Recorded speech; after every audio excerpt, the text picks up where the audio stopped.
د ولسمشر غني لخوا پر طالبانو سخت گزار او د طالبانو عاجل ځواب جزئیات په دغه ویډیو کې وګورئ او چینل هم سبسکرایب کړئ.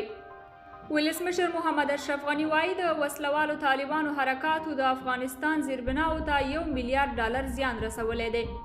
ښاغلي غني دغه خبره نن سه شنبه په ارګ کې د حکومتولۍ او بشري سرچینو د اونۍ په غونډه کې د خبرو پر مهال وکړه او پر طالبانو یې غږ وکړ چې که په هیواد کې عامه ځایونه نشي جوړولی د تخریب مخه دې ونیسي. د نوموړي په خبره که طالبان غواړي چې د خلکو په زړونو کې ځای پیدا کړي نو پل پلچک ښوونځی او هغه ځایونه چې عام خلک ترې ګټه پورته کوي زیان نه اړوي ورته.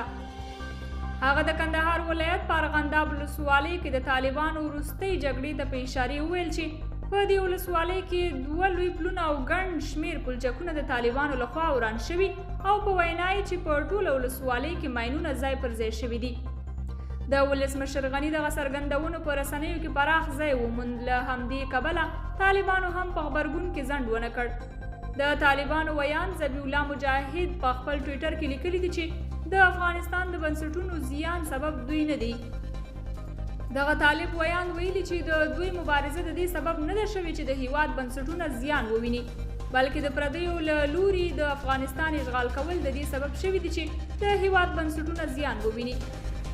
ویان وروسته په خپل ټویټر کې لیکلي چې د افغانستان د بنسټونو د زیان بل سبب هم هغه څوک دی چې د افغانستان د اشغال کوونکو ملاتړ یې کړی دی او د هغوی په صف کې درېدلی دي. دی وایي چې د خپل خپلواکۍ لپاره لکه نور هیوادونه افغانان هم دا زیانونه تحمل کوي مګر د دې زیانونو سبب ملت نه دی نوي بلکې سبب یې پردي اشغالګر دي. په افغانستان کې د روان تاوتریخوالي له کبله د آبادۍ کارونه ډیر رو روان دي او ډیر وخت د دې هیواد آبادۍ د سخت زیان سره مخ شوې ده. د دې هیواد بنسټونه زیان ویني په بندونو باندې حملې کیږي د یوې خوا حکومت په خوندي کولو کې پاتې راغلی او د بلې خوا بیا مخالف طرف طالبان د دې ډول کړنو مسؤلیت نه مني.